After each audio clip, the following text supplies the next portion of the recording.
Bataille pour les questions de démocratie. Aujourd'hui, gis nañu ne Sénégal dafa jël yoon bu doy waar depuis ba nga xam ne en tout cas man c'est mon ressenti, je ne sais pas si c'est pareil pour toi ou pas, mooy gouvernement bu bees bi régime bu bees ba mu ñëwee Sénégalais yi dañuy gis ne liñ leen diggoon ñu bari amatul.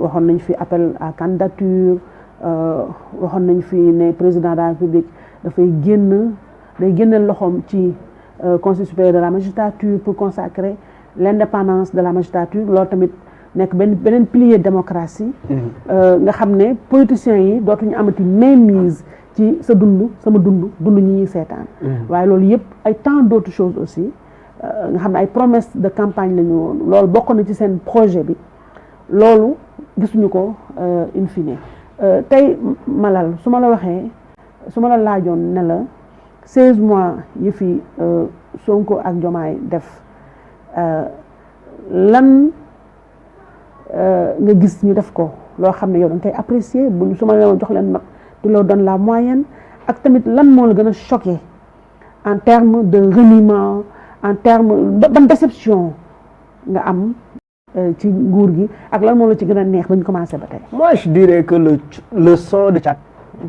est illustré na lépp parce que moom moo waral sax effectivement depuis bi son bi génnee ba léegi nit ñi pareeguñ ci son bi les prolongations se poursuivent à travers les réseaux sociaux donc son boobu résumé na lépp parce que affaire bi c'est très simple. Qu'est-ce que tu avais dit? Et qu'est-ce que tu as fait? Et qu'est-ce que tu es en train de faire? Thiat évoqué na la première question de Thiat c'est bëgg naa xam lan mooy waxtaan bi ci Cap Manuel. Les Sénégalais doivent savoir. Et ils ont le droit de savoir. Et ils ont le droit de savoir. Pour moi, quand quelque chose est fait pour le peuple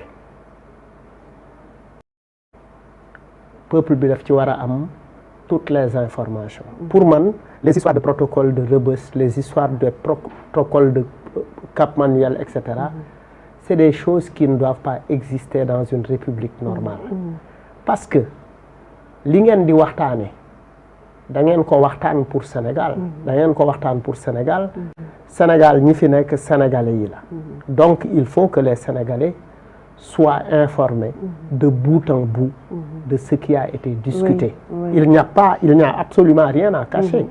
Si les gens bu fekkee nit ñi dañuy bàkkoo transparence dañuy bàkkoo sincérité dañuy bàkkoo dëggu dañuy bàkkoo bëgg réew mi waruñu waxtaan entre eux ba pare di ko nëbb Sénégalais parce que effectivement en réalité fii dara du fi nëbbu même les murs parlent. Donc en fait bu fekkee da nga wax dara ak Macky Sall nga wax ko tënk ko yéen ñaar yéen a ko wax yow am na version boo yor mais moom it am na version bu mu yor donc tôt ou tard ça finira par se savoir parce que fii tout finit par se savoir. Maintenant pour moi li may apprécier 16 mois yi perception bi ci ñu bëri am mooy c'est presque 16 mois avec une forte judiciarisation de l'espace public.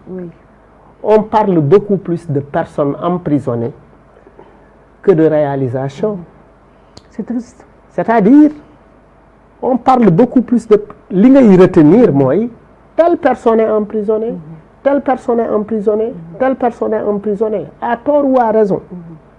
En tout cas, loolu mooy li gën a fës. Alors que pour moi prioritairement travailler pour le pays, travailler pour que les jeunes s'émancipent, travailler pour que nit ñi am liggéey, travailler effectivement pour que Sénégal tegu ci ay raay n'empêche pas à ce que nga def justice def liggéeyam.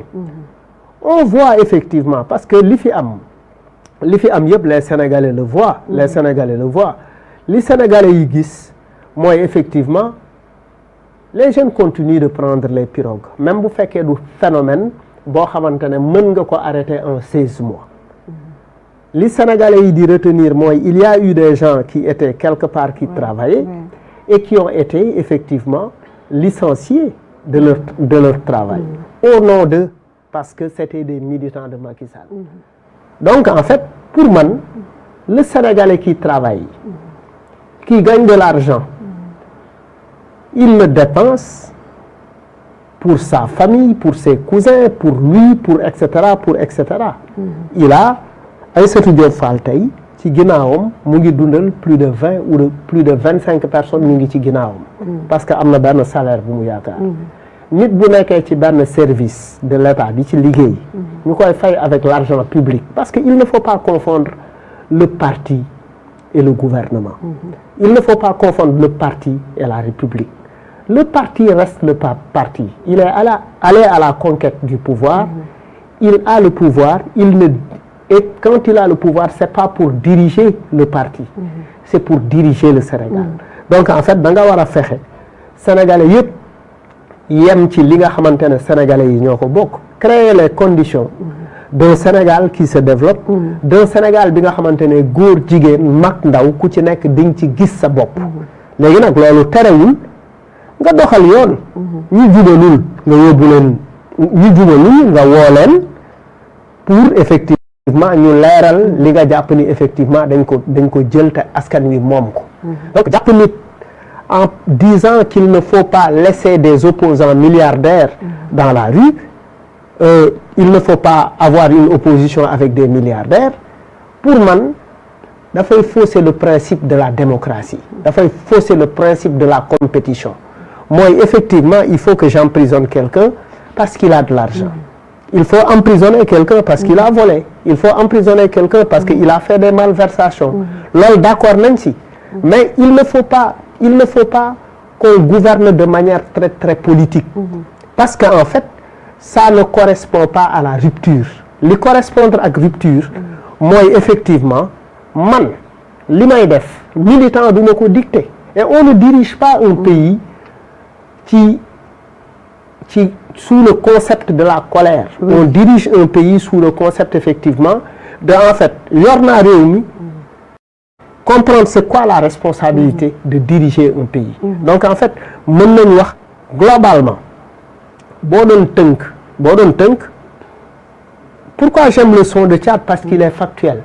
Il est très factuel il dit des choses yoo xamante ne Thiat n'invente absolument rien il rappelle et puis c'est plutôt de la veille c'est de l'alerte c'est dire écoutant il invite les gens à rester sur les principes et ça s'ouvre dafa tàmbalee par une interrogation en disant lan bëgg naa xam luy deal bi ci Cap Manuel wax il a évoqué la question des militants il a fait référence à Pastef de Omar Pène il a remis et c'est très intéressant il a dit aussi de manière implicite les rappeurs revenez au travail revenez à votre métier revenez à votre fonction de personnes qui revendiquent pour le peuple xam nga Thiat laa bëggoon a terminer mais dugg nga ci naa ci taxaw comme ça ma terminer